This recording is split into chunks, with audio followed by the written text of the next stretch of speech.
Yo, and welcome back to Creeps and Crimes Podcast. I'm Taylor. I'm Morgan. Happy Thursday and happy episode 201. 201. Man, I was hoping it was 202. 202. That's just gonna be cute. Wait till 204. Oh my God. Let's do a college theme. Oh, yeah. Wait, is that gonna be a Patreon? I mean, not a Patreon. A creepy account? No. 202 is a creepy account. 202. Yeah, wait, we'll do college theme no matter what. College theme. Yeah. College theme. College theme. Hey That's guys. that was our apartment number if you're new here. Yeah, if you're new here, hi, welcome. We are going to talk for about 10 minutes. You can skip it if you want, but don't be a loser. And if you really turn out to like us a lot, then you can jump over to Patreon. Yeah, and no matter what, just give us 5 episodes. Thank you. Thank you. Preferably not at the beginning. Do not, actually. Anyways, Morgan, what are you the CEO of? Solitaire. Yeah. Guys, I have been playing solitaire, not just on my phone, on the couch all weekend. Aaron was gone, so I was home alone all weekend. I had it laid out. I probably played about 20 to 30 rounds on my couch alone. And then by the time Aaron got home, he had to rest his feet on the ottoman. Therefore, I had no more playing space. So I had to download it on the app. And I'm really trying really hard to become Grandmaster. I have defeated a master level, but not Grandmaster. And okay, soon. Fucking rig it. So, yeah. All right. CEO? I'm the CEO of reading, but specifically Emily Henry novels. I'm obsessed. So if you guys will remember, no, you won't remember because I didn't remember, but I have maybe talked about it on the podcast. I definitely posted about it before. I had started and stopped reading Beach Read by her 15 times. And I've read People We Meet on Vacation. I could never get into Beach Read. And I didn't understand it because I really everyone was like, you'll love this, you'll love this, you'll love this, you'll love this. I probably started it, got 6 chapters in 15 different times, never once finished it. So finally, when we were going down to the beach for the 4th of July with his family, I had taken it with me, never read it. Well, no, that's a lie. I did read on the plane there and on the plane home, and I had read a little bit. So I got I probably got to chapter 6, let's be real. Anyways, I started reading it again on the plane because I was in Boca this weekend with Nikki McKenna, went on a little girls trip, made it out the group chat moment, and we stayed at Nikki's house just to hang out. Flight was cheap. We didn't have anything else to do. Yeah. Why not? Anyways, I started reading it while we were going down there because McKenna got a Kindle and she's on her kick right now. So I was like, all right, I'm going to finish this damn book. I've been trying to read it for 2 fucking years now. Guys, why? If I would have read 2 more chapters in, I would have been obsessed. Locked. I was obsessed. Couldn't put the damn thing down. Read it all in a day and a half. The rest of it in a day and a half. It just kept going and going though. Then we go to Target right after I had gotten done because I wanted to go get this cute top that I posted on Instagram. You guys should go look. I found it on Target. It was That's so Target. Cute. That's Target. I saw a girl post a TikTok cute. about it and I was like, we're going to Target. And they were that. Perfect because there's 2 things that they saw on TikTok that we had to go get. So we went and got it because I had been on Reddit and I was like, what Emily Henry book should I read after reading Beach Read? Because I want that vibe. Everyone was like, you have to read Funny Story. So I was like, I've never even heard of that one. Well, we're checking out, and you know how they have the book stands at the end? It was sitting right there. So I picked it up. Immediately purchased. Immediately got it. And That's then awesome. I read 200 pages of it yesterday. That's so impressive. Look at us exercising our brains. Look at that, exercising. You know what we're the CEOs together? Brain stimulant. Brain exercises. Brain exercise. Look at that, we're getting smarter. We're really, really working out our brains instead of lazy time, downtime, no downtime. No downtime. Work it out. Reading. Yeah. I'm enjoying Very it too. nice. And what I'm also really liking about it is my lack of screen time with it because I've realized how much screen time I get unhealthy. Well, so my phone actually is holding a charge for about 3 hours at a time now. It's really bad. That is so bad, Morgan. It's so annoying. And I'm like, I'm not getting a new phone. This one's not even a year and a half old. No. Or is it because you're using it? I don't know what it is. I thought it was because you do listen to music all day. I do. Yeah. And you do play games. I do. And you do be it's scrolling. The games, but I didn't update my phone. So I was like, I'll just fucking update it. What's there to lose now? Because I am a huge believer that Apple puts those updates out there so everyone's phone crashes. So that's how they keep their market going. That's why people need new iPhones. Yeah. That's what I believe in. Yes. I was like, I'm not updating. I never update it. Well, then finally I was like, I should update it because I don't have a charge anyway. It's worse now. So anyway, I wonder if you burnt it out. But it was from the really inside. nice also though, because this weekend when I was home alone, I got so much shit done because I was like, I just need to go put in the charger instead of bringing the charger to the living room. Walked it into the bedroom, plugged it up, and then I'll be like, I'm gonna forget about that. Yep. Play my solitaire, clean up a little. Yeah, you did. That solitaire was good. No screen time. Exactly. Yeah. Because my thing is, it's like, oh, I'm so tired from work, being up on here face to face with this fucking computer for 12 hours. Like, Yeah. let me go downstairs and turn on the TV. Yeah. Let me get on my phone and scroll on TikTok. That's another thing I'm really struggling with. I don't have anything to watch. Now that Yeah. Love Island's over, the Olympics. We've been enjoying the Olympics. We've Can been we talk eating that about that real shit quick? up. I am just so patriotic right now. Me too. I am screaming. I need to make a side note, and I'm not gonna go any further on it. So don't even take it. You guys are Goonie Tunes for the drama about the fucking intro or whatever. Just everyone shut the fuck up about it. That shit was it's like- y'all are Goonie Tunes. Yeah. The drama I had with the intro was the fact that they were on fucking boats in the pouring rain, probably getting sick, and now athletes are sick. But did you guys see? That was my beef. Did you see the pictures? There's like General LeBron Yes. taking his team George through Washington. the Delaware. They're like, I'm telling my kids this is George. Yeah, that's hilarious. Oh my god! And Snoop Dogg at the. No. I have not stopped watching He's him. the mascot this year. I'm cackling that every time he's on the screen, he's with another family. Like I know. Or he's like up there. I dancing saw him with them. breakdancing Yeah, today. I did. I saw that. I'm like, fuck, dude. Well, I actually watched a little bit of fencing last night, and apparently there's like a huge scandal going on with the United States fencing team. What's going on? Like that it's I didn't know we had a rigged. fencing team. And I don't know if it was for qualifiers. I didn't read too much about it, but Being rigged. I think the United States maybe rigged their own qualifications. It's being investigated. Oh Lord. I don't think it has to do with the Olympics, but I think it's the two candidates that came. So anyway, I turned fencing on. This is before I even saw that, but because I was on fencing, then it pops up, and it was Hong Kong and an Italian, and these two, they were battle. It's like bout 16. Like this is like winner takes all gold, baby. They were battling it out, tied neck and neck, and they both hit each other at the same time. Like had to be split by a millisecond, right? Right. And so they're both cheering like, I just fucking won. Oh my God. And then they're like, no, we need to go review. Yeah. So the guy goes back to review and he gives it to Hong Kong, and the Italians, oh my God, so mad. I thought there was gonna be a fight. I literally he's screaming at the officiant. The coach is over there. He's like, oh my God. Like, I don't know how to speak Italian. But like he is just up watching in the his face. Italian crowd though, because they're all so handsy. It's Dude, so funny. I thought there was gonna be a fight to break out, and everyone's like, boo! Like it was crazy. Oh my I had God. no idea fencing got like that. No, I had no so idea. now I'm tuned into fencing. You're tuned into fencing. How about the girls? They got a team gold. We haven't since 2016. I don't know the dates. Yeah. 2020 we got silver. Yes. Yeah. 20 in Tokyo we got silver as a team. So that's pretty cool. And the boys, oh, they were so cute. oh, we finally fucking placed in men's gymnastics. That is huge. My favorite one is and my friend Steve. Have you been seeing Yeah. that goes around with the collision? I love him. Finally, you and me and Yes. us and your friend Steve. And it just like clips over him. I mean, he was literally like their secret weapon. I know, dude. Well, when he went out, I literally was just jaw dropped, mouth on the floor, not talking. For like I don't 20 really minutes. know how to I do understand pommel horse, but like I don't know how they score it. I don't know. I know that like your hips can't hit. I know. Did you have to watch do so the many turns. biking? No. Okay, the biking where they're on the street. It was the streets look like they were slip and slides. Fucking America.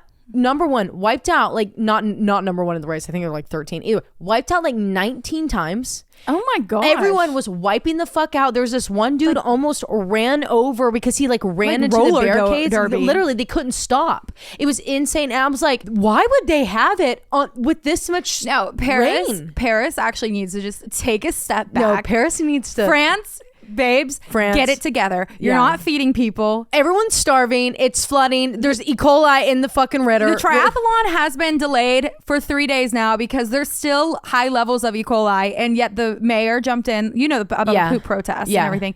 Mayor jumps in a couple weeks ago, and she's like, it was great. I think nothing's wrong with the water. And then I watched this scientist guy for France. He says on an interview with like, I don't know, NB or CBS or like somebody like that.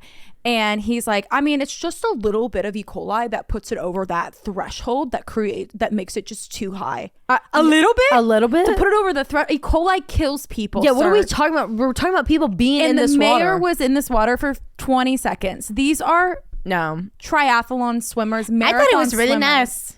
Yeah, Yeah, she's girl. like, I thought it was very Great nice. time. Anyway, craziness. I'm so involved in the Olympics right now. Yeah, I was really invested in it when we were down in Florida. I haven't even looked at one thing today. Oh, we were both sobbing over Oh my God, McSherry. Molly McSherry. Yeah. Molly Ireland. I think her name's Molly McSherry. McSherry Ireland. from Ireland. Oh. She goes to UT. I had no idea. Morgan texted me that, but she texted me, did you watch? I said, yeah, I'm literally sobbing. And I was sobbing for South Africa. Yeah. Because they were hugging each other and she was golden. See, So I was also sobbing for Hong Kong girl. Yeah, I was because too. like she was looking for everyone. Everyone had family because Yeah. she was in the same bout as, or the same heat as the two Australians Yes. that ran or swam. She got third, and so they're like both together going around to all the Australian Being fans, so happy. and like I watched her walk past like a big group and everyone's high-fiving them, Yeah. and then there's China fans there, and they just like kind of snuffed her because Yeah. she wasn't swimming She's for with China. Hong Kong, yeah. And so I was like, that's so sad. But fucking McSherry, I was Ireland's First off, second swimmer ever to medal for Ireland. I didn't even know that. My thing is I didn't see in the top 3 the states. So I'm over here being like, okay, Ireland, let's go, Ireland. Yeah. I was so excited. But I had no idea she was at UT. I literally had no UT idea. has, I think it's like 17 swimmers, and only one of them, it's that Jade, I forget her name, she swims for the U.S. Yeah. But out of all the 17, only one swims for the U.S. Yeah. A lot of them are in breaststroke, freestyle, a lot of women. Before we go, tell us about your movie. Oh my God, I saw Longlegs, and I need to tell you guys that I didn't like it. Really? Look, the film itself, like as a film, like me being able to appreciate the art in it, oh my God, it will win awards. It is phenomenal. The writing, the casting, the way that they filmed it. So like the cinematography of it is fucking amazing. The marketing for it was phenomenal. But what they failed to mention is that it is so demonic. So demonic. Morgan, they said hail No. like multiple times. And I'm not someone that gets,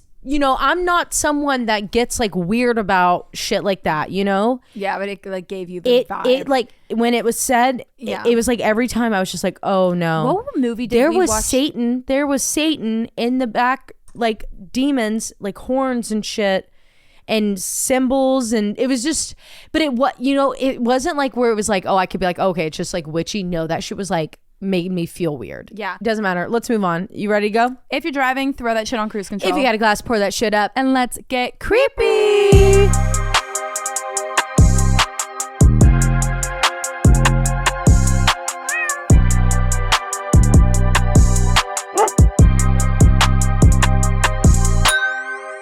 Okay, Marie, what do you have for us today? Today I am covering a haunting. Oh. I am covering the haunting of El Paso High. Oh. You ever heard of it? No, but Actually, gonna be fun, I think. sounds good. Okay. Yeah, it's not. I mean, it'll be a medium-sized length, but I have a lot of pictures, so follow along. On They'll be on Instagram. At Creeps and Crimes Podcast, and she's more M double the G because I won't let her change the M to an H because it doesn't make sense after 200 episodes of saying it. And then I'm Taylar J with an A. Yes. Follow us. Follow us thanks. too. Okay, so El Paso High School is the oldest high school in El Paso, Texas, making it obviously the first high school.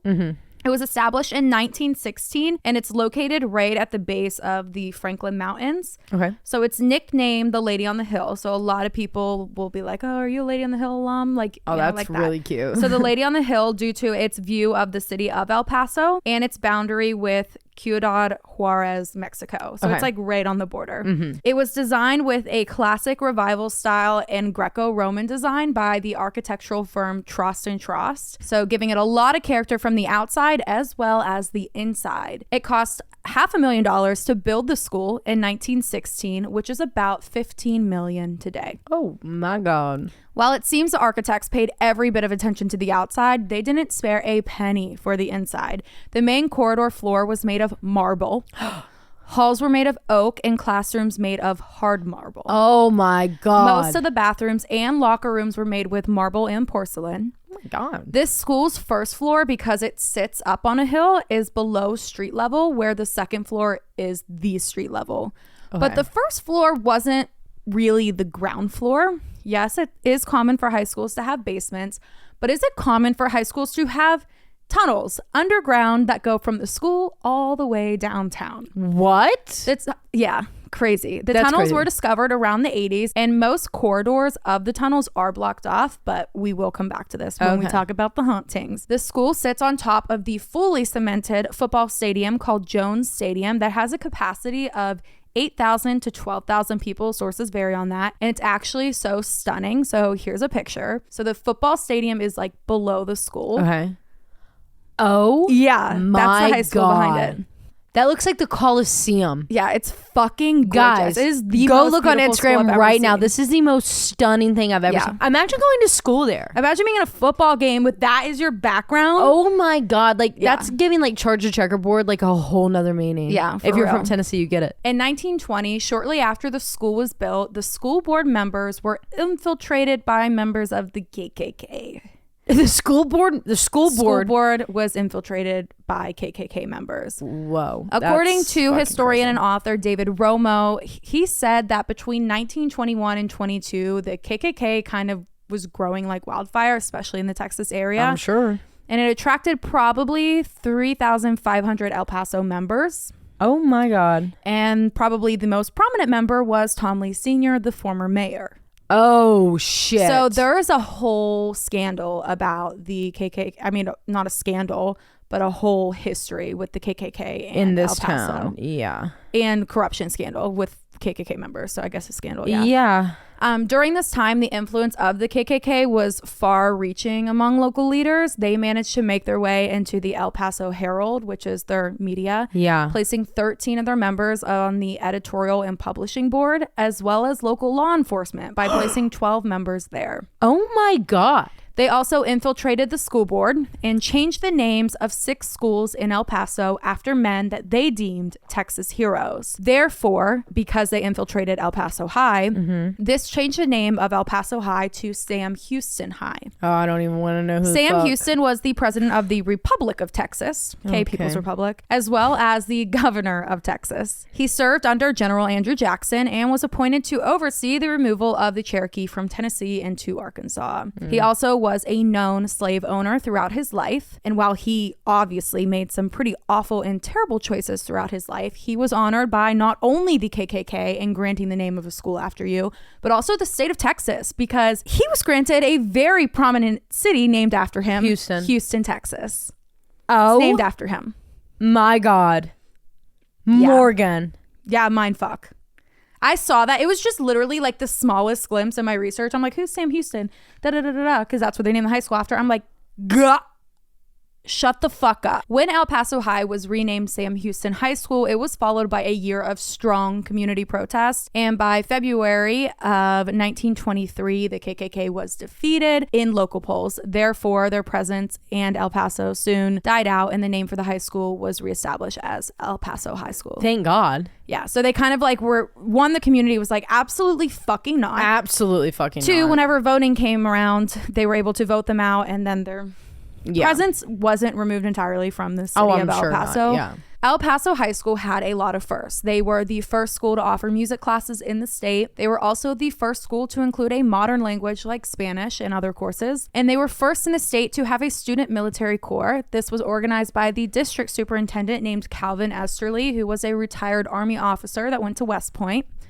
This made them the first JROTC program in the state of Texas, which is why their current JROTC members still wear a number 1 on their patch today. We're number 1. Yep. Fucking dope. That's dope. The stadium is also considered the birthplace of Texas Friday Night Lights, hosting the first ever Friday night football games in Texas in 1928. That is, they give me chills. That's so dope. General John Jay, or what they called Black Jack Pershing, once rode his horse down the field to help celebrate the United States entry into World War I. So like this, the school in general has a ton of history, and especially around the World Wars. On November 17th, 1980, El Paso High School officially became a registered historical landmark in the National Register of Historic Places. Now, while they sure had a lot of firsts and some really dark history, they also have some dark spirits roaming the floor, and maybe not dark, but definitely some entities that roam every single floor at the high school, including the tunnels, including the stadium, and including the buildings that surround the school. Oh my God. And every local knows that this high school is haunted. Though encounters with the paranormal go almost as far back as the school itself, one particular part of its history that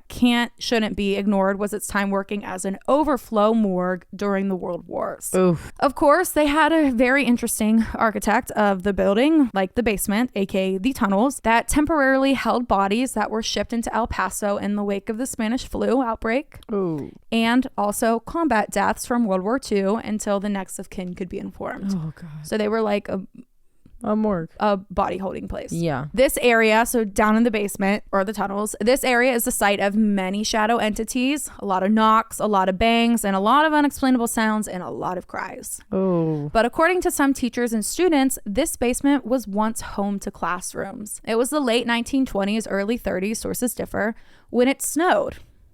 Oh. In El Paso. In El Paso. To the point where they closed the schools. Oh shit. Some of the teachers and the students had already arrived before they made their closure announcement, and they weren't allowed to leave because of the unsafe road conditions, which also, like, did you even have cars? Yeah, like We still don't get it. Wait, where were you guys taking to school? Right. I thought you guys trekked on foot. Right. Yeah. I thought, Why not according go to our parents and grandparents, wait, why not take the tunnels home? why not take the tunnels home? Exactly. Right. Okay, wait. Well, they didn't discover the tunnels till the 80s. True. So some of the teachers and students, they were already there before they announced the closure, and they had nothing to do. What They're else? not going to have a school day. So they decided they're going to explore the school. Oh my God, I thought you were like... Starting in the basement. They decided they're going to do a seance. That's what I thought was coming. Starting in the basement. Oh God. So they're down there in the basement and they notice a small opening. And one of the teachers crawls in through a small opening that led to a brick wall. Oh. Like it was blocked up. And this, we would learn to find out, this blocked a tunnel. Oh, okay. And the bricks were really old and the cement between them was like deteriorating. Yeah, clearly. Therefore, the teacher pushed one of the bricks until the rest of the wall gave away. Oh shit. And they revealed a large, dark, like, space. Okay. They didn't have flashlights or anything yet. They yelled back, "Give me the flashlights!" Yeah. They're just out there exploring. They're handed their flashlights, and they discovered what was a sealed off classroom. Oh. The classroom was still set up with all of the desks in place. Books, student notebooks still there. There was a Baby Ruth candy bar wrapper on the floor and a 5-cent Coke bottle. Oh. And they find another brick wall. Do the same thing, knock it down. They discover a second sealed off classroom. Oh, shit. Nearby the first. And this one was also like set up ready to receive students, but only had like dust on it. Mm-hmm. Both of the classrooms had like student leftover like belongings. Oh. Like people had left Like got up and left. in a hurry. Yeah, I hate it. And like sealed it off. So they were never able to discover why 2 classrooms would be sealed off so fast that they wouldn't be cleaned up the debris or any of those extra materials. That's The like Baby Ruth probably bar, the 30 Coke. desks. Yeah. Or the textbooks, or why the students wouldn't be given any time to claim their personal belongings. Yeah, like their backpacks and shit. A lot of people will be like, oh, well, the Spanish flu was in 1918. This kind of tracks with the timeline. But why wouldn't they be able to take their belongings? Right. And like also if you're blocking people off because they have the Spanish flu, like there would be... Are you blocking Are them you killing in there? them? Yeah. Because there's no bones. Yeah. That's weird. Very interesting. No one knows the answer to that to this day. And like, why would you want to cut down space? Like, why won't you use it for storage? Right. You know, schools need tons of storage Well, I'm sure it's also like a huge safety thing now that Yeah. there's tunnels that... that go down. Apparently there's tunnels all over El Paso. It's like a huge thing. Yeah. I watched a whole news article about it. It's like all over the city. I've seen a TikTok about the tunnels in El Paso. Very weird. So at the front of the entrance to the school is a picture from a 1985 graduating class inside the trophy case. Everybody looks clear. It's a good picture. Good pick. Everyone looks happy they're graduated. What year is it again? 1985. Okay. But there is one girl in the middle who looks like she might not belong there. Oh. Looks a little blurry. Oh. She wasn't in the original negative either, Oh. but she appeared in the developed photo. No one knows who she is, and her identity remains a mystery. What? Tobias Tover was one of the teachers at the school during this time. He was a math teacher, and he said that everyone else in the photo shows up clear and distinct, but there is one young lady whose features are faint and fuzzy. Her image appears as if it was inserted after the picture was taken. Let me see if I can find it without you. Oh. Yeah, dude. Oh no. Oh no, ma'am. Yeah. Oh, no, ma'am. And why does it look like she's in a hospital gown? And why does she look so much younger? Yeah, right? she does. She looks like a kid. But like, why would Like they a leave teen. that spot just open, right? Yeah. Yeah, you're right. Because it's like a front and center chair. Yeah, unless they just did like unless she's standing in front of someone. Well, look, because they're sitting on chairs. She's sitting on, you know how steps go to the bleacher? Yeah. So then they're probably sitting over and then they're standing. Yeah. Is there someone to her right? I can't tell. No. So then maybe there was no one there. Like her face is like not the right shape. No. Yeah. Ooh, I hate it. So some people believe that it's this spirit.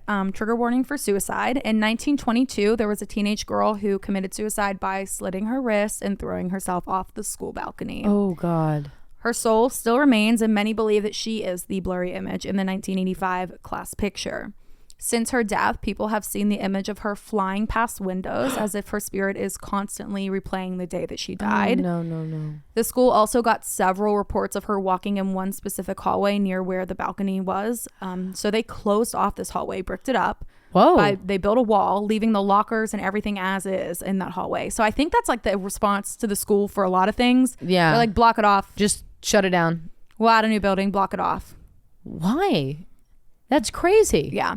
And I have four or five more pictures of this girl reappearing. Oh, really? That we'll talk about, at the end. Oh my gosh. Wait, she's still alive? No, I said still she's in a around? lot. Yeah, no. Oh, yeah, she's in a lot. Like current day pictures. Oh, really? But like it's so hard to tell now. Yeah, but like Photoshop. Yeah, we'll get to it. Yeah, you're right. At the end, I have them at the end. The school's auditorium is also one of the most haunted areas, as pep rallies are heard in the dead of night when no one is around by students and staff over the years. Oh. Custodians will refuse to work after sundown because of all the bizarre occurrences that happen after hours in the auditorium. Really?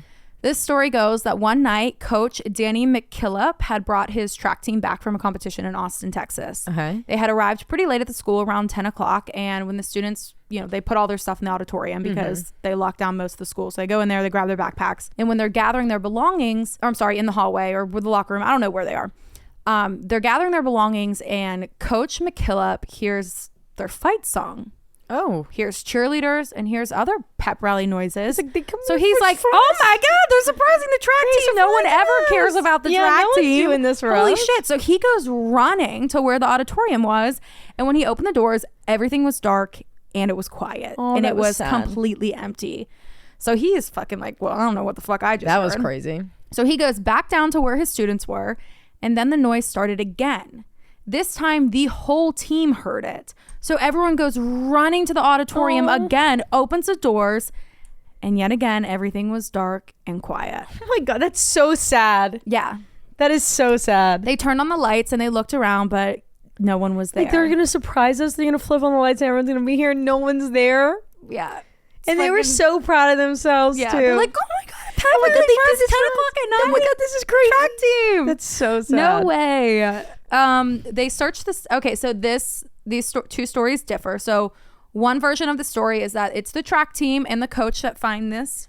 Another story is that I'll talk about that. So the first version is that this track team and the coach started like searching around, and on the steps leading to the stage, they found an entire set of Catholic encyclopedias that were like kind of like tucked away like behind the curtain. Oh. Well, it's not a Catholic school. Yeah. So that was weird. They're like, That's what the weird. fuck is that doing here? Yeah. So they returned it to the library thinking that it was the school's, but they found out later that this was not from their library. No one knows how it got there.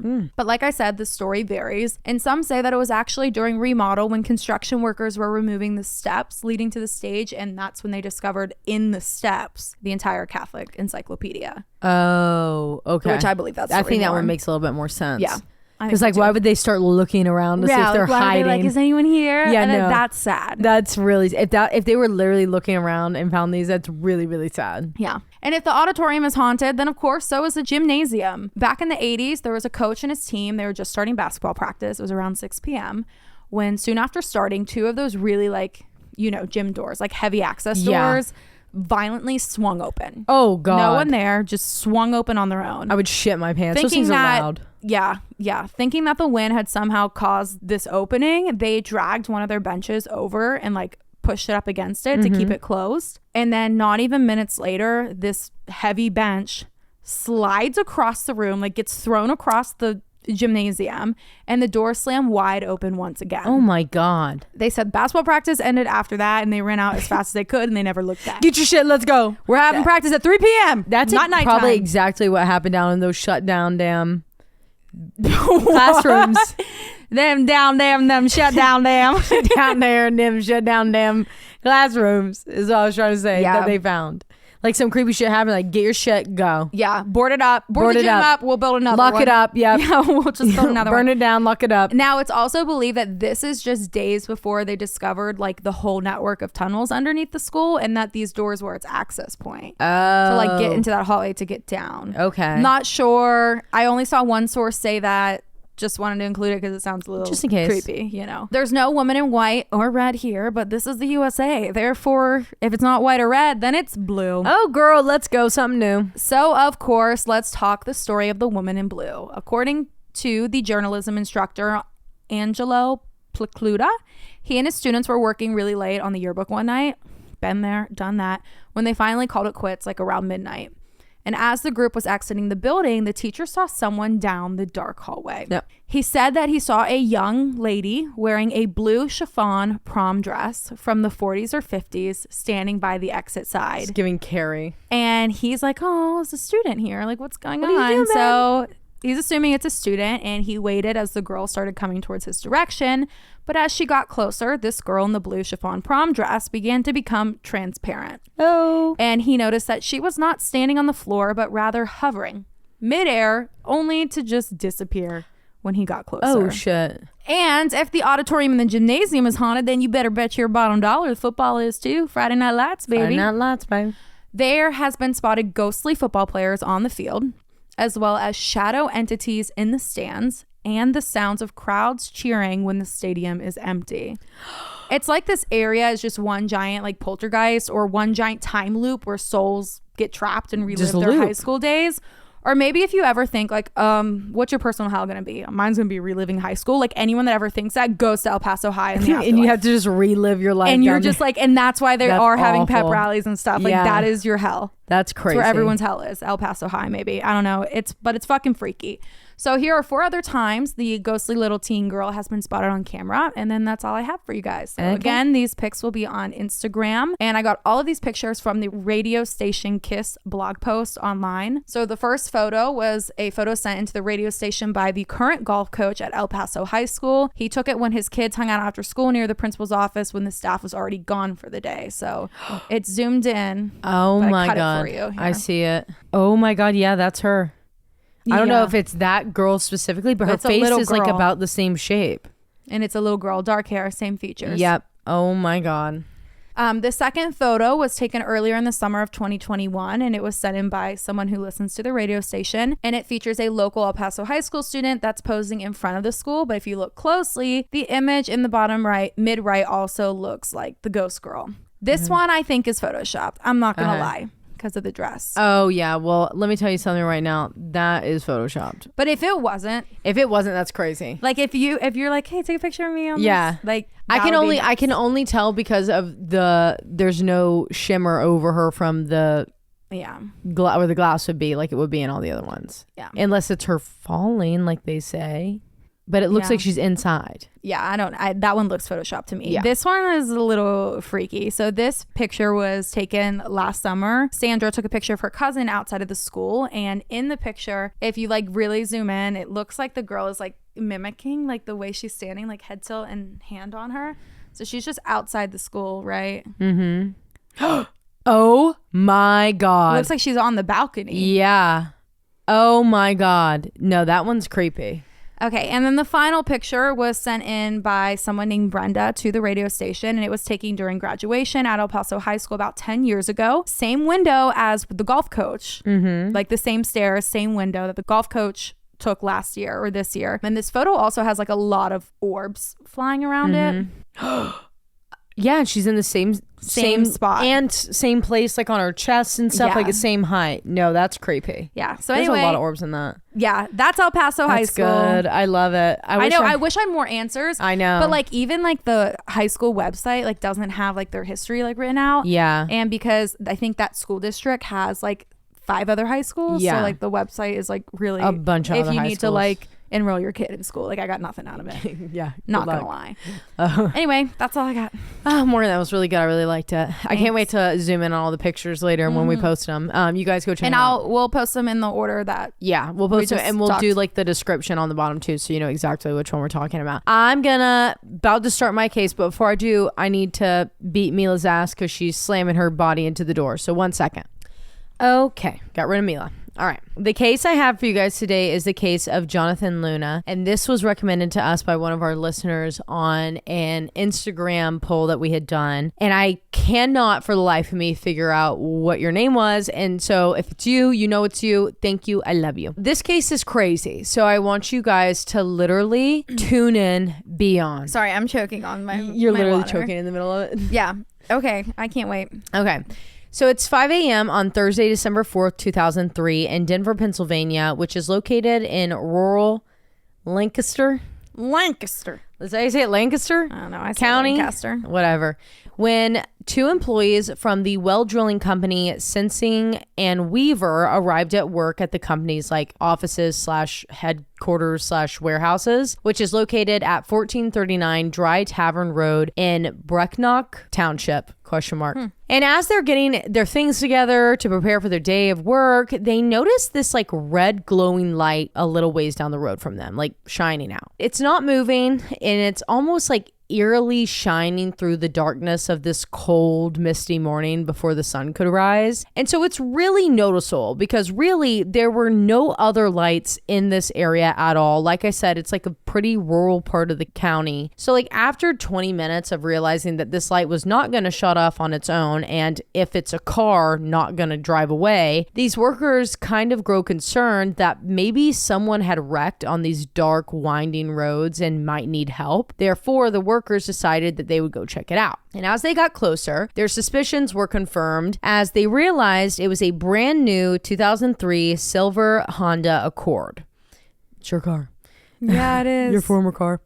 Essentially teetering on this small slope that would drop down 4 feet into a creek on its front side. The car was still running, which is why the rear lights were shining red in the darkness, and that's what they saw. But oddly enough, though, the headlights were turned off. The two employees picked up their pace a bit, fearing that someone could be inside and still be injured. But when they got to the car and looked inside, there was no one in the driver's seat of the car. There was no one in the car at all.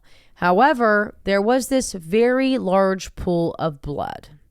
Immediately, the employees backed away from the car and called 911. Moments later, 2 state troopers arrived at the scene and began assessing the car. At first glance, they were a bit shocked to see that the car was still in pretty good condition after it had been in an accident. So good, in fact, that the amount of blood inside the car didn't really make much sense if the blood was due to an accident. The front windshield wasn't broken. That would indicate someone was thrown from the car, but maybe the driver was able to get out and just like walked home, which was kind of a common occurrence for drunk drivers in this area to do. And a lot of people wrecked in this area. So as the two troopers like discussing this while examining the car, one of them notices that the blood pooled in the back seat of the car was not the only blood at the scene, because smeared all over the driver's side door was more blood. Following the smear trail, the trooper realizes that the blood continues out of the door and onto the front like fender driver's side of the car's exterior, which was what like the front of the car was pointing in the direction of the creek over the embankment. So wondering if the driver had like slipped down the embankment trying to free themselves or trying to push their car out of the situation, the trooper began to like shine his light in that direction, like looking at the ground, seeing if there's like any footprints. And as that trooper is peering over the edge of the embankment, something catches his eye.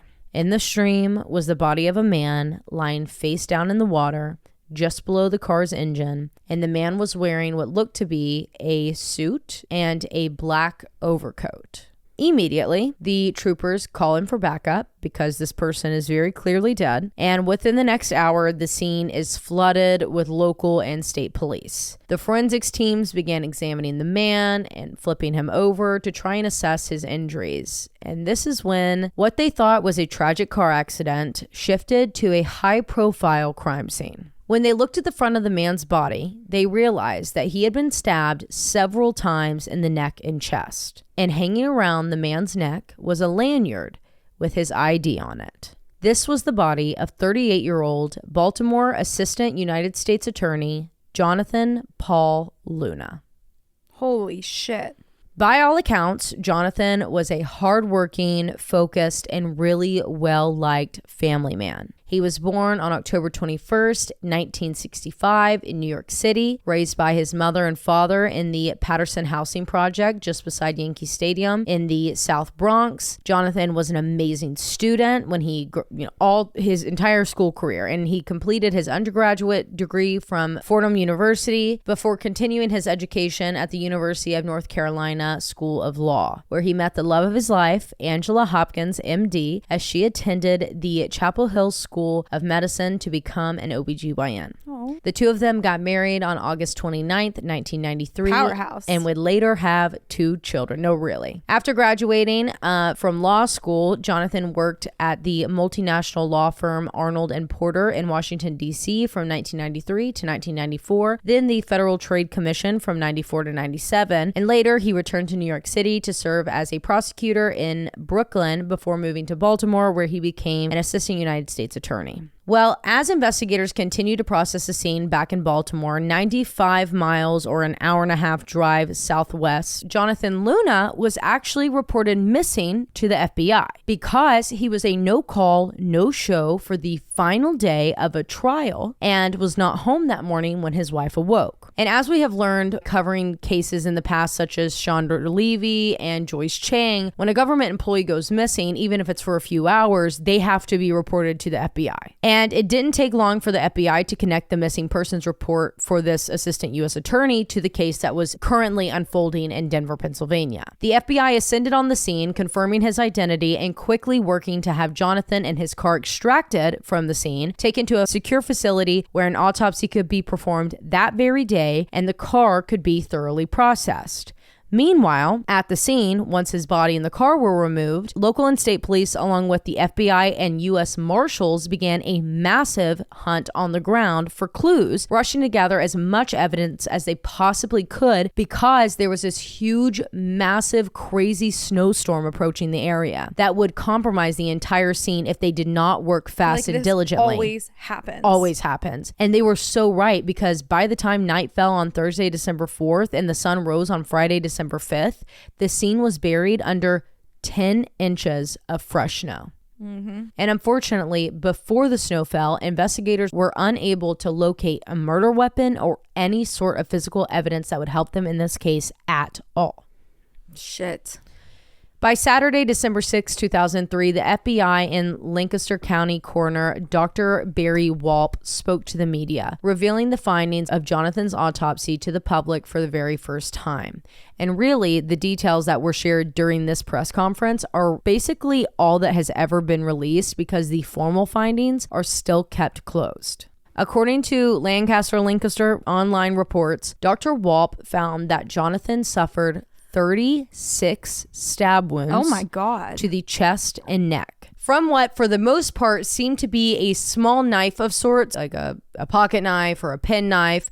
But there were some stab wounds that looked to be much wider than others, indicating that possibly 2 different knives were used. Each of the stab wounds varied in depths too, most being like pretty superficial, but others being deep enough that they caused internal hemorrhaging, specifically one to his carotid artery, which is lethal. Now, there were also other traumas to Jonathan's body, such as what looked to be ligature marks on his wrist, indicating that he could have potentially been bound at some point. And there were also some other scratches and bruises that looked to be possible defensive wounds, as well as blunt force trauma to the right side of his head that looked as if it could have been caused by either falling down on the rocks in the creek where he was found or being thrown into the rocks in the creek that he was found in. However, out of all of these horrific injuries, even the lethal one, it was not the head trauma or even the stab wounds that would be Jonathan Luna's cause of death. Instead, his cause of death was ruled to be drowning, as there was water found in his lungs, meaning he was still breathing when he was put in the water. And his manner of death ruled to be homicide. making Jonathan Luna's death the first homicide in Brecknock, I think I would say it, Township, since the 1950s. Wow. Yeah. As for Jonathan's car, it seemed to be where the attack on Jonathan took place. Like I said earlier, there was blood found in the driver's seat, on the driver's side door, on the front left side of the car, on the exterior, and that really large pool of blood in the back behind the passenger seat, not behind the driver's seat, which is interesting, and in the floorboard. But that is not all that was found in the car. They also found multiple, the exact amount has never been released, $20, $10, and $1 bills just scattered throughout the car on the inside. That's very weird. Weird. Either way, though, when investigators looked at the autopsy findings and what was found inside of Jonathan's car, their first thought or theory was that Jonathan had to be tortured in this car. These little stab wounds. I don't know how long they took place or how long before it was discovered. That's never been released. But they believe that he was tortured for this long period of time in his car, in the back of his own car, before being thrown into the water and left for dead. Which means this was personal, or someone wanted something out of Jonathan before they killed him. But who would do this? What would they be looking for? And why? Obviously, because of the odd timing with it being the last day of his trial that he'd been working on, the first place that investigators looked was the case that Jonathan was prosecuting at that time, which involved a Baltimore rapper and another man that were accused of running a violent heroin ring from their studio. Yet when investigators looked into this, they quickly were able to rule out this theory as a possible reason of someone who would want him dead for several reasons. Number one, though, the two men were both in custody at the time, and it wouldn't have made sense for them to order a hit out on Jonathan because, number two, just the day before Jonathan was discovered, he had spent hours negotiating a plea deal with the defendant's lawyers, and the defendants, planned to accept the deals that very next morning that he was found in court, which Jonathan never showed up to, so they never were able to. And not to mention, it was a super fair plea deal that these guys were getting considering what they were facing in the first place. So it seemed unfathomable that these men would want Jonathan dead, especially before they could formally in court accept the terms of this deal that they had struck. While exploring this potential lead, though, investigators were able to start interviewing any and everyone that had been in contact with Jonathan the day before his discovery, simultaneously tracking down Jonathan's final movements to try and figure out why he was 95 miles away from work and home in Denver, Pennsylvania. Like, I didn't even know that was a place. Me neither. And I lived there for 18 years. You've lived in Pennsylvania your whole life. I've lived there. Yeah. I'm from there. But as they're looking into all of this, what they found only deepened the mysteries that surrounded Jonathan Luna's death. Okay, by the way, what we're about to hop into is the most whack timeline that I've given you in a while. Okay. So we're going to have to be all ears here. Buckle in. So on the morning of Wednesday, December 3rd, 2003, this is the morning before he was found. So 24 hours before he was found in that creek, Jonathan Luna left his Elk Ridge townhome and drove the 14 miles to his federal office in Baltimore. He spent the majority of his day in court and stayed late to hammer out the details of that plea deal that I just told you about. Sometime around 6 p.m. that evening, Jonathan drove home back those 14 miles to his townhome where he had dinner with his wife, Angela, and their two sons. But after getting a phone call sometime around 8 p.m. that evening, Jonathan left his house once again and went back to the courthouse, with security cameras showing him entering the building at 8:48 p.m. While there, Jonathan made two calls, one to each of the defense attorneys in the case that he was prosecuting between 9 and 9:30 p.m., in which he told them via either the phone or a message that he left them that he was back in the office so he could finalize each of these written agreements and he would fax them over to them by the next morning. So basically being like, when you wake up, it'll be on your fax machine. But when they woke up the next morning, they never went through. Either way, still that night, 11:30 p.m., the security cameras at the courthouse captured Jonathan began leaving the U.S. District Courthouse in Baltimore in his 2003 silver Honda Accord. But instead of heading in the direction of home, he began driving in the opposite direction, with the Fort McHenry Tunnel Toll Plaza capturing him traveling north on I-95 at 11:49 p.m. At 12:28 p.m., now in the early morning hours of Thursday, December 4th, his Honda Accord is captured passing through the Perryville Toll Plaza in Maryland. Then, 16 minutes later, at 12:46 a.m., he's seen passing through the Delaware Line Toll Plaza, leaving Maryland and entering Delaware. 11 minutes later, at 12:57 a.m., Jonathan's debit card was used at an ATM at the JFK Plaza gas station in Newark, Delaware, where he withdrew $200. Unfortunately, though, there were no cameras at the gas station that clearly captured Jonathan making this withdrawal, so we don't know what he looked like at this time or if he was alone. And then it would be another hour and 40 minutes before Jonathan's car is recorded again. At approximately 2:37 a.m., only 45 minutes northeast from that gas station, this time he was seen accessing the New Jersey Turnpike at exit 6A from Route 130 near Florence, New Jersey. But no one knows what he was doing or where he was that it would have taken him an hour and 40 minutes to complete this very easy 45-minute drive, right, especially at this time of night when there's no traffic. I'm trying to follow along with the map. Oh, I do have a map I meant to pull up for you. You want me to give it to you real fast? Oh, that's okay. I'm with you. Okay. Florence, New Jersey is our last place. There will be a map on Turnpike. Instagram for you guys. So I just didn't give it to Morgan because I suck. My bad. So like why it would take him an hour and 40 minutes to make this 45-minute drive, no one understands. No one knows where he was. There was no traffic. Like no reason that it should have taken that long. Thank God for the toll cameras. Right. Or else they would never have this info. And easy passes too, because he was on that. Then just 10 minutes after getting on the New Jersey Turnpike at 2:47 a.m., Jonathan's Honda enters the Pennsylvania Turnpike at the Delaware River Bridge exit 356, now heading west towards Lancaster, Pennsylvania. At 3:20 a.m., Jonathan Luna's debit card was used at a Sunoco gas station in King of Prussia?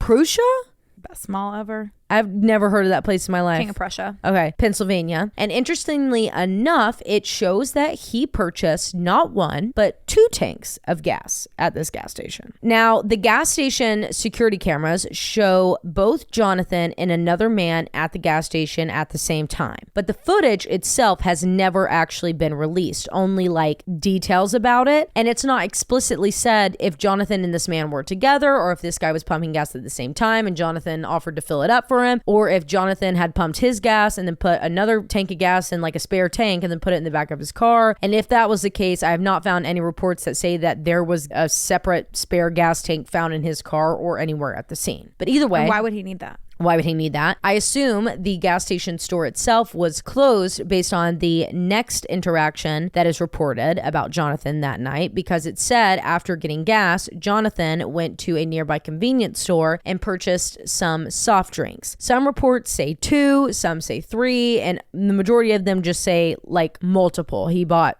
drinks.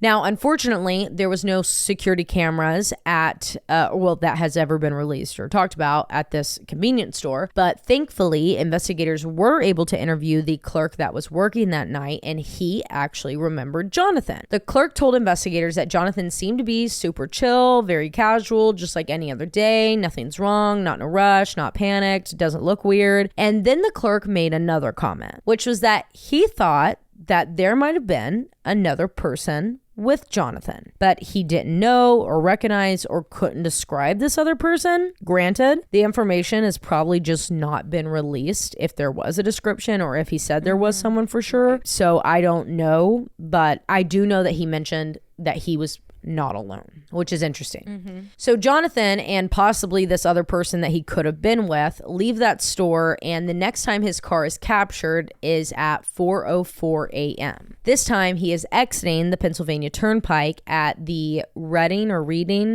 Lancaster interchange, which is exit 289 or formerly exit 21, going through a toll. But what's really interesting about this and different from any of the other tolls that he had gone through that night, which was a million that we just went through, was the fact that it was only this time that he didn't use his Easy Pass and instead actually like turned in a ticket and paid. Weird. after this, and I'm really not sure how exactly this was determined or if this is even proven to be fact at all, but I just want to mention just in case because I've seen it on some reports. And it's that I believe getting off this exit, Jonathan's car was driven straight to the Sensing Weaver Well Drilling Company parking lot and parked in the back of their lot for a short period of time before it was driven over that embankment. However, some people believe it was driven straight from that exit 286 toll plaza to the location that was found, because if it had been parked back there, there's no way to prove it. There was no cameras. Plus, it would be a very tight period of time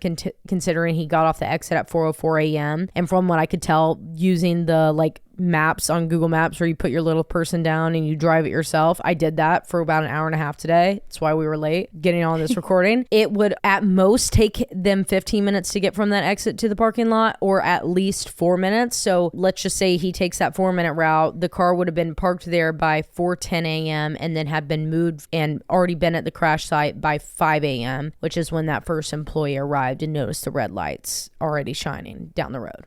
Now, of course, none of this makes sense. Well, yeah. Yeah, what you just said makes sense. Right. But the thing, everything together makes what no happened sense. Makes Why no sense. was he going where he was going? Was he with someone? Why that way? How could that timeline put him exactly when that employee got there? Yeah. Meaning he was just alive. Just alive an hour before. Yeah. None of it makes sense. This trip also to the Welling Drilling Company from that Baltimore courthouse that he left was only a 2-hour drive. You could have made it there in 2 hours. Right, straight shot up. But instead, he takes a 4-hour drive on this crazy roundabout route through middle of bumfuck nowhere, paying every single fucking toll that you could pay to get there. And no matter how many gas stations, hotels, motels, rest stops that the FBI went to in an attempt to just find any other locations that he possibly could have stopped at on this route, there was absolutely nothing.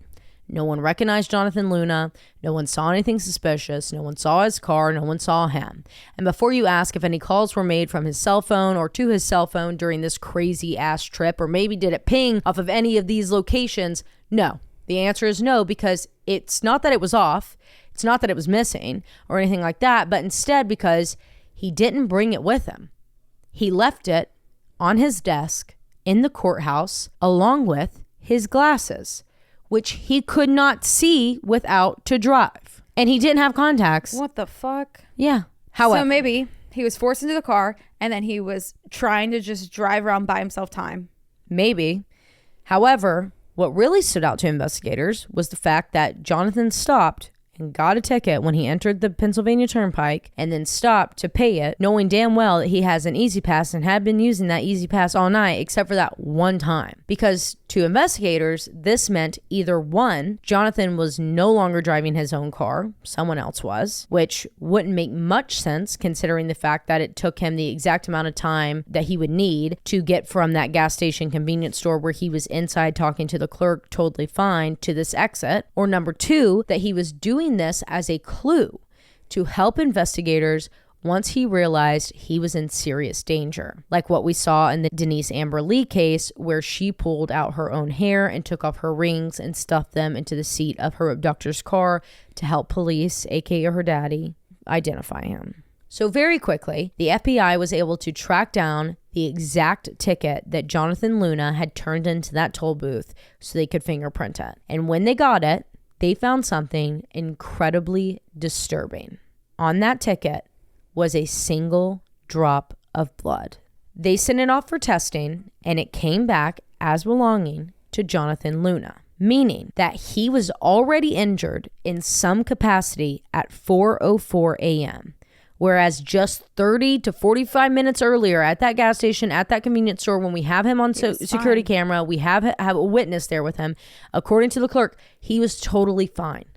None of this made sense. Right. It's a lot, but it doesn't add up. No, nothing's not adding at all. up. Now, there were some other tests that had been sent off from Jonathan's body and his car in addition to that ticket that came back later. And I'm not exactly sure where the following things were found, but I do know that they did discover both DNA, touch DNA, and a partial fingerprint, none of which belonged to Jonathan, pointing towards the fact that there was another person traveling with him that night. However, this is where shit gets even more weird, because about a month into their investigation, the FBI starts flipping their script and alluding to this being possibly a suicide instead of a homicide. Sorry.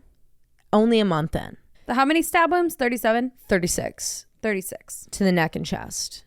Suicide. Head trauma. Okay. You're the federal Ligature agent, marks. so...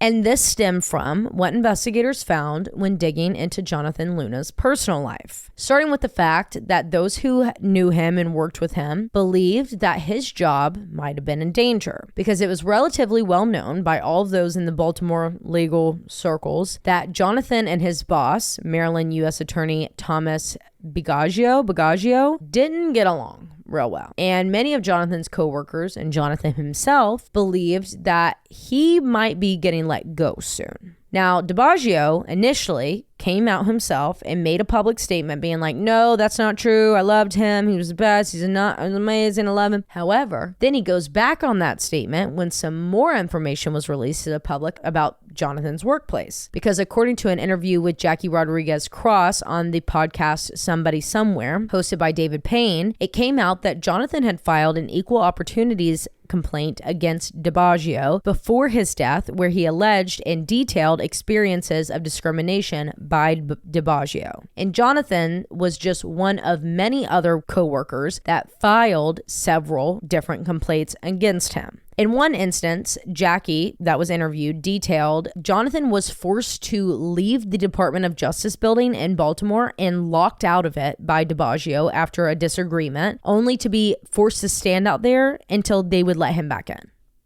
The fuck? Yeah, what the fuck?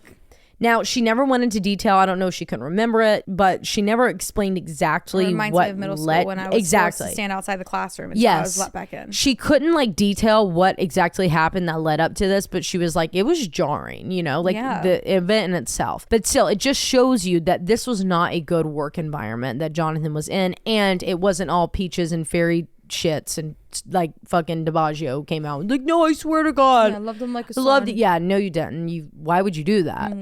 So he did kind of backtrack. He was like, we didn't have the best relationship. I'm like, yeah, you locked him out. Right. What do you fucking mean? And then there was some post found from 6 years earlier in 1996 by someone using the name Jonathan Luna on a website where this person was soliciting for sex. So if this was the real Jonathan Luna, he would have been married for 2 years at that point. But it didn't stop there with the rumors of alleged infidelity on the record, because then articles were released with statements from quote unquote unidentified federal sources who leaked intel under the condition of anonymity in the Baltimore Sun and Washington Post, where these quote-unquote federal sources claimed that the FBI was investigating at least 2 different women that allegedly were in romantic relationships with Jonathan at the time of his death. And it didn't stop there, because what came out next led to speculations about these women being potentially paid off by Jonathan, or him having an addiction to prostitution, sex for hire, because investigators found that he had a credit card that his wife knew nothing about, where he had actually accumulated around $25,000 worth of debt. Holy shit. I will say the floating cash in the car, that tracks with sex for hire. There's an hour and 45 minutes unaccounted for. This amount of stab wounds is very revengey, no remorse. Right. Piss the fuck off. Right. With a little knife. Yeah. Lastly, and probably the only solid thing that has been released that would actually warrant investigators to consider suicide as a possible theory, was the fact that they learned Jonathan was scheduled to take a polygraph just 2 days after he was found dead in relation to a case that he had prosecuted a year before, where some evidence had gone missing. Oh. So giving you a little backstory on this little blurb, basically what happened was in 2002, he was prosecuting a bank robbery case and won. Well, after the trial, there was $36,000 that went missing from the evidence. Whoa. Buckaroonies. What do they do with that? Give it back to the bank? I think so, right? I have no idea. And because Jonathan was one of the very few individuals that could have potentially had access to this, he was considered a suspect and had to take this polygraph.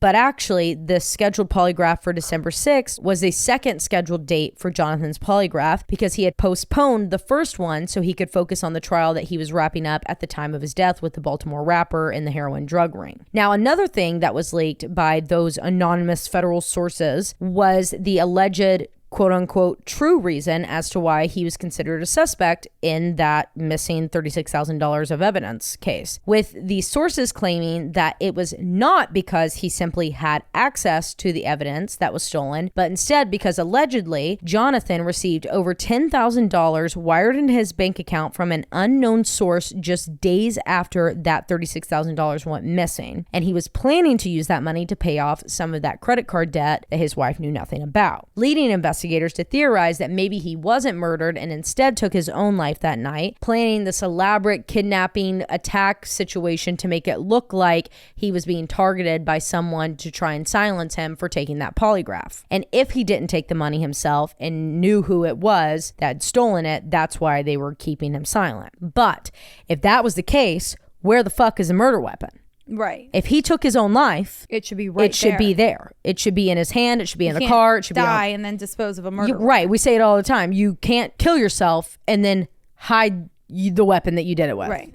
It's impossible. Well, despite the fact that nothing was found in that massive 4-agency local police, state police, U.S. Marshals, and FBI search that was conducted at the scene the day he was discovered and the surrounding area, not just the scene, with nothing being found at all, it was reported that miraculously, crazy enough, bitch, in February 2004, 2 months after his death, a penknife was discovered in the field that separates the warehouse for the well drilling company and the creek where he was found, yards away from where the car was crashed and where his body was found. So if we are going with the suicide theory that these investigators are suggesting, I guess they are assuming that he had stabbed himself in that back parking lot and then drove his car to try and wreck it and threw it out the window. And then when he couldn't wreck the car into the water, he just jumped out and jumped in the stream.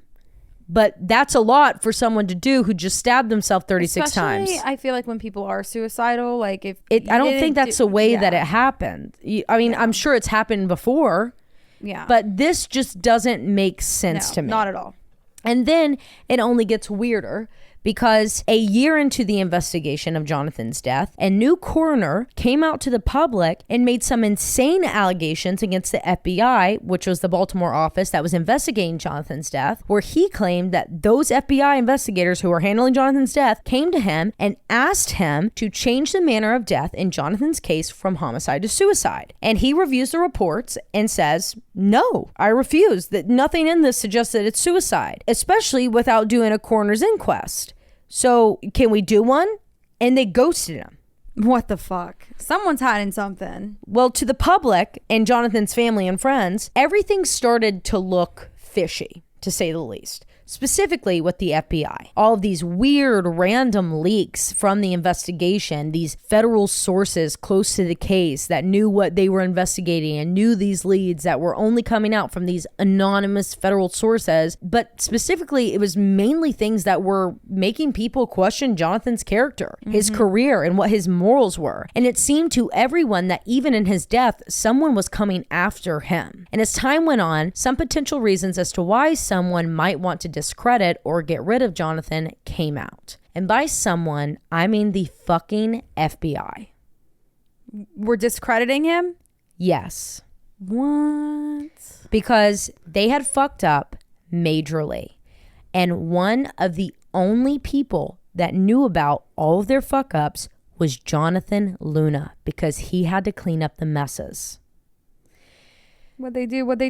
Let's start with that 2002 bank robbery case that Jonathan was scheduled to take that polygraph for because of the missing $36,000. On September 25th, 2019, so just a few years ago, the defense attorney, Ken Ravenel, I think that's how you say his name, for that case was arrested and charged with conspiracy for helping a client avoid charges and money laundering. Defense attorney. Who was representing the person that did the bank robbery in the first place. Okay. was arrested and charged with conspiracy for helping a client avoid charges and money laundering. Well, the host of Somebody Somewhere podcast, David Payne, that I talked about earlier, got to chat with the defendant in that case, who was being represented by this Ken guy. His name was Naco Brown, and he got some fucking tea from Brown, to say the least. Brown explained to David, the host, that Ken, his defense attorney, should have tried to use the fact that this money was stolen basically to help him out in this case. Essentially, he should have appealed and tried to get a retrial because that evidence went missing during the trial of a federal fucking case,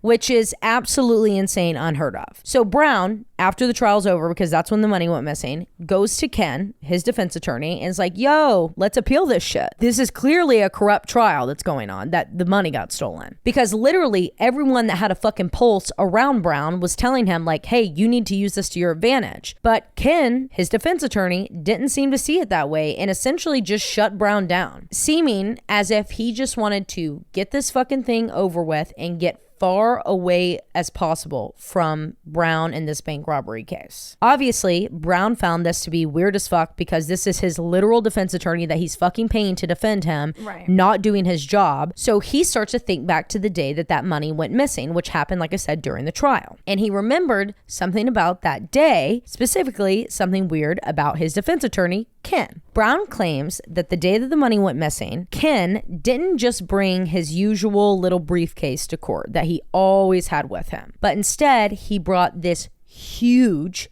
oversized big bag with him. He had never done this before, never did this after. What do you need a duffel for? Exactly. To be clear though, Ken would not have had access to the evidence in the slightest. Really, no one would have at this point because the trial was ongoing. So it's not like he could have been able to just like mosey into the evidence room in the courthouse and stuff the money into his big fucking bag that he brought with him that day, especially because where that money was being held and who it was being held by, which is actually pretty easy for someone to look up, like David Payne, the host of that podcast, because it's a free fucking country and all of these records are accessible to the public. So David Payne does a little bit of investigating and he finds out that the FBI Baltimore office had the money in their possession when it was stolen, which happened to be the same FBI office that's investigating Jonathan's death. Holy shit. Stick with me now, because secondly, we're going to go to the case of the Baltimore rapper and the heroin ring that Jonathan was prosecuting at the time of his death. So if you'll remember, the very last thing that Jonathan was doing before he got in the car and started this 4-hour crazy journey to Denver, Pennsylvania, was finishing up those written statements for the plea deals in that case and communicating with the defense attorney saying, I'm going to have it to you on your fact sheet in the morning. But what I never told you is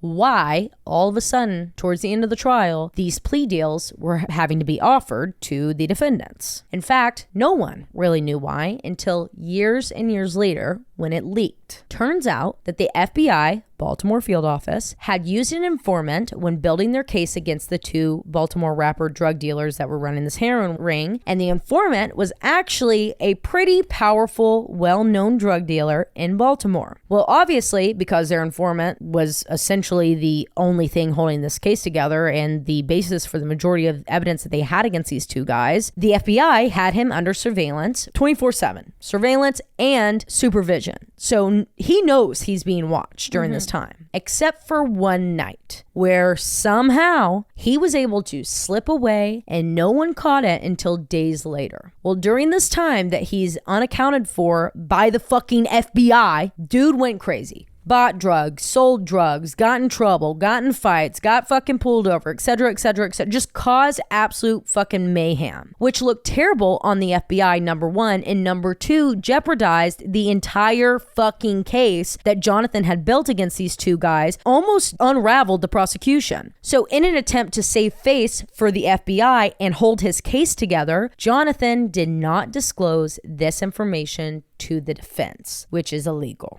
And in big girl terms, it's a Brady violation. And somehow, the day before Jonathan went missing, on December 3rd, the defense found out about the entire ordeal where the FBI fucked up and let this informant go crazy, which is why he had to stay overtime and go back after dinner to strike up these plea deals to make sure that the case doesn't get overthrown. Holy fucking shirt balls. And lastly, the final thing that I'm going to say about this Baltimore FBI branch that seems to have their fucking sticky fingers in way too many aspects of this case to be the ones investigating his death themselves is actually a question followed by my theory for an answer, along with some interesting things that a private investigator and author found. So for the question, if the FBI truly believes Jonathan Luna committed suicide so wholeheartedly that they flat out asked another coroner to change it for them, why not just allow an inquest? Right. You really think he committed suicide so hardcore that you're asking someone to change it? Why not just have an inquest? That's the formal Right. And you're the FBI. process of it. You're the FBI. Well, the answer to this question actually began trickling out around the same time that those rumors from the federal sources, anonymous federal sources, began coming out. Because before the ones that put Jonathan's character into question, there were alleged federal sources that came out with rumors about the truth of Jonathan's stab wounds, with these sources claiming that he was not only stabbed in the front of his body, neck, and chest, but also in his back. And if that were the case, there is no way in hell that suicide would even be a question. Right. These rumors were shut down by investigators pretty quickly when they came out originally and were almost overshadowed by the infidelity, the credit card debt, the da-da-da-da. But when the private investigator interviewed the funeral home that handled Jonathan's services and arrangements after he was released by the FBI, they confirmed that they saw with their own two eyes and had it on record, stab wounds in Jonathan's back, located below his shoulder blades, meaning he could not have done that to himself.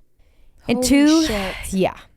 In 2007, a request for a formal coroner's inquest was denied in the Jonathan Luna case. And in February of 2020, the LNP newspaper from Lancaster County requested that a judge unseal the coroner's report in Jonathan's case that they found out after all these years was being held by the county, not by the federal prosecutors where it should have been held because it's a federal case, is being held in Lancaster County. It's an easy payoff. Right. So the local newspapers go to the local judges and they're like, hey, grant us a motion. We want this shit to be released to the public. And a year later, in January of 2021, the judge ruled that the documents would remain sealed, saying that the release of the records would, quote, pose a threat of sustainability, hindering or jeopardizing the open, active, and ongoing criminal investigation into the death of Jonathan Luna, end quote. Leading everyone that knows anything about this case to believe that the FBI is essentially keeping this case open and active in order to hide their corrupt investigation and involvement in Jonathan Luna's death. And that is my case. Holy crap. There's so much more. Oh, I bet there's so much more. There's so much more. Please go do your own research. I don't have the time or the resources to be able to give you the depth that this case needs. And I honestly don't think anyone does. You have to have your own research done on this case. They killed him. Someone killed him and they know who did it. Yeah, because here's another thing. They have the footage of him walking in and out of the Baltimore courthouse where he was right before he left. And they have never once said if he was alone, and they have never once released that security footage. If he's alone, what's it matter? If you've not released any there's not a single thing that has been released. I went into the fucking depths, Morgan. I was probably on the dark web. I probably gave us a virus. Awesome. Trying to find anything. Because some reports said that the car was like on him. Others say that it was like above him and he was below it. And I was trying to see if there was like, a picture of the car on the embankment. Nothing.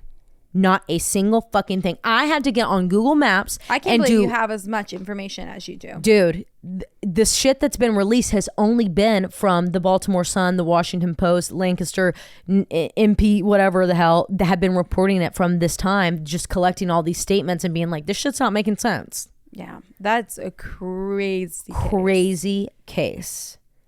And I truly do think that the FBI is just fucking keeping it open and active. There's no fucking way. I think so too. Yeah. But here's my thing. If this informant was able to get away from the FBI so flawlessly, do we know? It's never said what days he was unaccounted for. Was he with them? Because I do know that Jonathan Luna did prosecute a lot of like big drug cases. And that spanned from his time in New York City all the way to his time in Baltimore. There's so many conspiracies I could go into. Oh, we could go down that is the rabbit crazy, holes. Taylor. Yeah. And you did great. Thank you. Amazing. I hope you guys could follow, because when I was reading back these notes for the first time, I didn't get to go through and read my script and approve it. I just had to balls to the wall full send it. There was at some points in reading this where I was like, that was only for my head. But your creative juices were flowing. Oh yeah. I was authoring it out. I was going crazy. Yeah, no, that was really good. I think I had 100 tabs open on this case. We'll never know the answer to that case. No. And if we do, now another thing that I don't believe his family has ever, I know specifically that his wife and 2 children have never publicly addressed anything about his case. I wouldn't be able to either. Traumatic. But like, I'd be terrified for my fucking life. For sure. Yeah. The penknife thing is crazy. Especially the fact they didn't speak on it though. They are scared. Yeah. So sad. So I think that the FBI Baltimore office needs to be formally investigated. What do you guys think? I think let's do it. And there's never been a petition started to have his case handed off to somebody else, because it should be handed off to at least Quantico. Someone, please, God. Mm-hmm. Hand it to the Knoxville division. We got a pretty good one here. Baltimore, you dirty dogs. Dirty dogs. And look, we know a lot of shit about Baltimore. I mean, I feel like every fucking case that I cover in Baltimore, there's some crazy ass, like, it's like deeper LAPD. shit. Yeah, exactly the same. Mm-hmm. Wow. They're like DC wannabes. They're so close, but yeah, like they're just not there. Yeah, honey, you'll never be. Unfortunately. Sorry, babes. Well, thank you for that. Oh my God, guys. Happy 201. Happy 201. And don't go see Longlegs unless you take holy water with you. Watch the Olympics. We'll hit you with some dream stuff next week. I don't know. I haven't really been having a lot. Am I? I haven't really had. I will say I was able to conjure up 2 dreams in my house. So we're at the right location. Okay, we're doing good. You were in one of them, so I had the right people. Mm-hmm.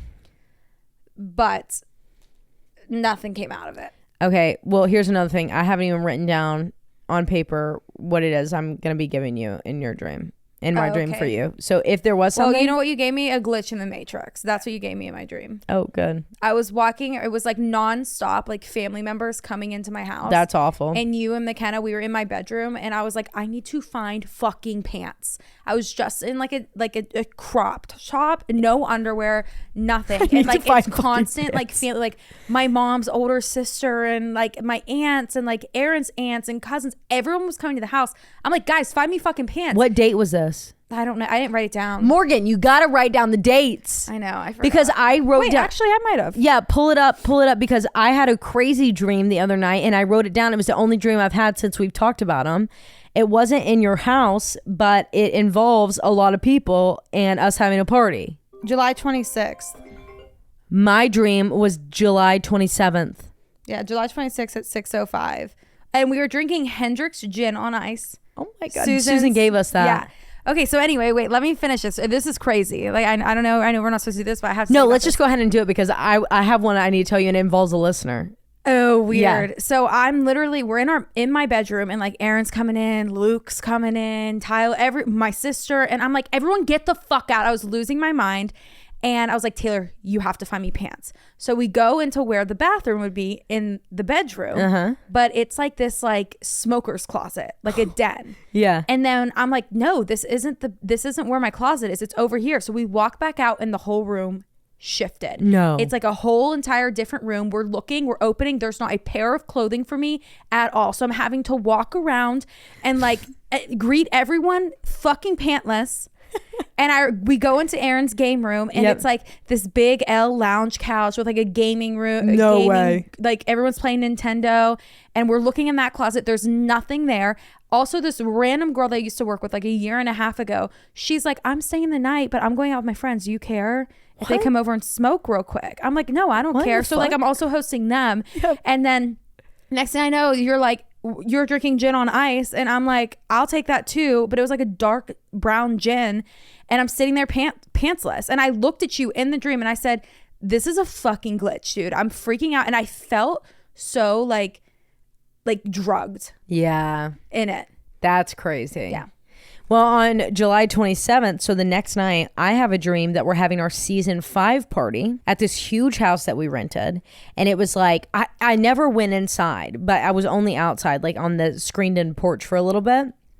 Seth and your family, the whole Seth and Sherry crew, pull up in this like big RV, and they're like pulling a massive fucking boat behind them, a huge fucking boat behind them. Who wants to go to the river? And they pull up and they get out and they like have a sign, and it's like the twins are holding it up, and it's like season 5. But they come down and they're running towards us, and we go and we hug them, and we pull back and we're looking at them, and it's this person saying like, it's saying all their names, but they're not them. They're like off-brand versions. Ew. And I'm trying to tell you in the dream, Morgan, that's not Seth. I'm just like chit-chatting with them. Yeah, and I'm like, I'm pulling you away. I'm like, that's not Seth. That's not the girls. That's not, and I'm literally naming Seth. I'm literally naming off your entire family in my dream. I'm like, that's not so-and-so. That's not so-and-so. That's not what they are. And I'm trying to pull up my phone and show you pictures. And all of a sudden, your Instagram I'm not going to say it out loud, but we go there and it's now this new person's face. And I'm like, Morgan, we know this isn't Seth. We know this isn't Seth. Something's wrong. And I'm like, what if they were abducted? What if this is like some scam artist that's like coming to kill us and like is using someone that, you know, we've been friends with for so long virtually to do this and surprise us? I'm freaking out. Then randomly find 3 kittens in a couch that was delivered for the new studio. It was like a futon, and we open it up and there were 3 kittens inside, 1 black fluffy one, and then two little tabbies that looked just like Mila, Nona, and Ophi. And I was trying to get them and I was cleaning them off and I kept them. And then it was really awkward because we were hosting this party, but it was at my parents' house. So we were like acting like we were in high school, and we were trying to get this fake Seth and his family to tell us what the fuck's going on. What the fuck? That was my dream. That's crazy. It was crazy. My second dream in the house, we were walking out and there was a football stadium right to the right of the house. Oh my God. Right outside. We had to walk down our steps onto the main road. Like it was our house, but it was just like it was different outside. Yeah. Yeah, like just like your case. Exactly. Yeah. So we walked out, and then to the right there was a big stadium, and we were walking down, and I was like, oh, hold on, like I forgot to lock the door. And I'm walking back up, and these 2 guys follow us back up, hold us at gunpoint. Oh my God. Are robbing us. And I'm like, literally just take everything. I said, but I have to go to LA, so I need my ID. Can I please just take the ID out of the wallet? And he's like, yeah, sure. They were kids. Like they were like teen boys robbing us. Frogman. And so I get my ID out, and they're about to leave. Like I'm like talking them down. They're about to leave, and one of the guys says, man, we have to check their closets. The stuff's always in their closet. And I'm like, here, follow me. And I take him to the closet of hell. Yeah. I'm like, right in here, boys. I'm trying to distract them so that way Aaron can go get his gun. Yes. To get them out of here. So like that was and I'm like looking at Aaron the whole time, and I'm like, guys, it's over here. Our bedroom's right here. Take him into that room, open up the closet of hell, and I'm like, good luck. And they're like sifting through it. Good luck. And they come back out in the living room, and Aaron's still standing there like just shook. Like a fucking chihuahua pissing himself. Any sort of protection. And I'm like, okay, well, bye guys. And then this opened up this whole door of like our house is like the robbery. So like it was like repetitive robberies. It was crazy. That's crazy. Yeah. We might have been getting robbed by fake Seth and all of them. Yeah. I don't know. How weird is that? It's like and what was crazy is these people looked like just like you, but they were changed a little bit. That's weird. I don't like that. Yeah, like just changed a little bit. Like I remember a tattoo, and I was like, oh yeah, I've seen them post about this tattoo, but that's not Seth. Yeah. And that's not Sherry. And I know that. And that's not the twins. Doesn't look like the girls. And I know that. Yeah. Yeah, that's weird. I don't Crazy fucking times. Wow. Alrighty, guys. Good night. Not really. Good day. Have a great day. Good night. If you're at work, I hope that coffee's motherfucking hitting you by now. And the day will go by fast for you. And if you guys want to have some more episodes to listen to, if you're like, oh my God, we literally ran out. Don't worry, because we've got like 160 something on Patreon that you can binge listen to right now on if you do both the tiers combined. But we have, I think next week will be episode 70 of bonus episodes. You get 2 per month, but you can go to patreon.com/creeps and crimes. Creeps and Crimes. We have a $5 tier where you get those 2 bonus episodes a month, or we have a $10 tier where you get a bonus episode every single week. And baby, it might not be on time, but it's getting there. It'll be there. It'll be there for a month. It will be there. Don't you worry about it. You will get all the episodes that you are owed because you're our big money ballin' bitches. So Love come you. join the OG Pick Me Cult. I'm done. I'm getting off of here. Love you. Bye-bye. Goodbye.